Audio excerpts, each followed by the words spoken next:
ஆன்மீக தகவலில் இன்றைக்கி பார்க்கக்கூடிய சங்கடஹர சதுர்த்தி. சங்கடஹர சதுர்த்தி ரொம்ப விசேஷமானது. பௌர்ணமி முடிஞ்சு 4வது நாள் வரக்கூடிய சதுர்த்தி சங்கடஹர சதுர்த்தின்னு சொல்லுவாங்க. நிறையா மனிதர்களுக்கு மனதளவில் சங்கடங்கள் இருக்கும்.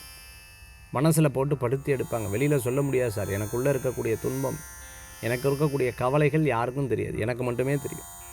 தொழிலில் இருக்கக்கூடியது, ஃபேமிலியில் இருக்கக்கூடியது, வீட்டில் இருக்கக்கூடியது, பண சம்மந்தமாக இருக்கக்கூடிய, குழந்தைகள் சம்மந்தமாக இருக்கக்கூடியது, படிப்பு சம்மந்தமாக, ஹெல்த் இஷ்யூஸ் சம்மந்தமாக, அவமானத்தின் உச்சகட்டத்தில் இருந்துட்டுருக்கேன், எனக்கு இங்கே இருக்க பிடிக்கல, நான் வெளியில் போகலான்ட்டு இருக்கேன், இப்படியெல்லாம் பலவிதமான மன சங்கடங்கள் இருக்கும். But you cannot tell out.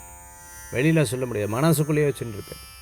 இந்த மாதிரி இருக்கக்கூடிய மன சங்கடங்கள், மன கவலைகள் போகிறதுக்கு ஏதாவது ஒரு வழிபாடு இருக்கா? எந்த தெய்வத்தை கும்பிடுறது? நான் எந்த இடத்துக்கு கோயிலுக்கு போனாலோ மற்ற இடத்துக்கு போனாலோ சொல்லுவாங்க, சார் என்ன சார் பண்ணுறது? இந்த மாதிரி வழிபாட்டுக்கு ஒன்றே ஒன்று தான், அதுதான் சங்கடஹர சதுர்த்தி வழிபாடு. சங்கடஹர சதுர்த்தி சாயந்தரம் போல் கோயில்களில் ரொம்ப விசேஷமான அபிஷேகம், பஞ்சாமிர்தம், பால், திருமஞ்சனம், மஞ்சள், சந்தனம், குங்குமம், பன்னீர், விபூதி போன்ற அபிஷேகங்கள் சிறப்பாக நடைபெறும். அபிஷேகங்களில் பங்கெடுத்து முடித்ததுக்கப்புறம் அலங்காரம், சந்தனம், விபூதி அலங்காரம் போன்ற விசேஷ திரவிய அலங்காரங்களை ரொம்ப அழகாக பண்ணுவாங்க. முடித்ததுக்கப்புறம் சுவாமிக்கு தீபாராதனை, மந்திர புஷ்பம், வேத மந்திரத்தின் மூலமாக, ஆகம மந்திரத்தின் மூலமாக அர்ச்சனை.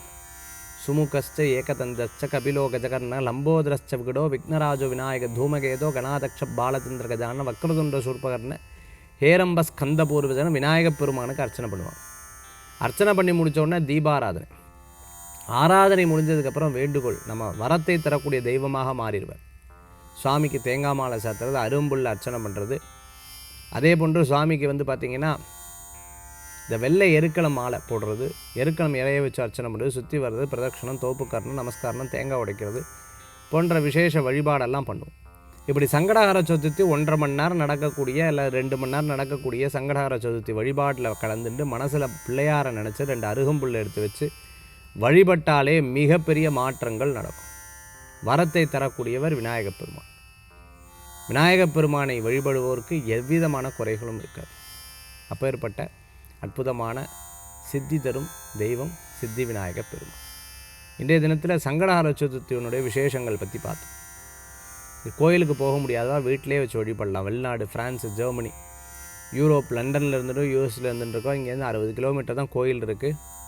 சம்டைம்ஸ் எங்களுக்கு போக முடியாது அப்படின்னு இது பண்ணிட்டு இருக்கிறவங்களுக்கு கண்டிப்பாக விநாயகப் பெருமான் வீட்டில் இருந்தே வழிபடலாம். பிள்ளையாரை வச்சுட்டு மஞ்சளில் பிள்ளையாரை குடிச்சு கூட பூஜை பண்ணலாம். வீட்டு வாசலில் வளையக்கூடிய 2 அருகம்புல்லை வச்சு கூட பூஜை பண்ணலாம். அப்பேற்பட்ட சக்தி வாய்ந்த பிள்ளையார். ஜெய் கணேஷ ஜெய் கணேஷ ஜெய் கணேஷ பாகிமாம், ஸ்ரீ கணேஷ ஸ்ரீ கணேஷ ஸ்ரீ கணேஷ ரக்ஷமான்னு சொல்லிட்டு விநாயகப் பெருமானுடைய ரக்ஷையை மனசில் வச்சுட்டோம்னா எல்லா பாபங்களும் போகும். மீண்டும் சந்திப்போம். நன்றி, நமஸ்காரங்கள். வெற்றிவேல் முருகனுக்கு அரகரோகா.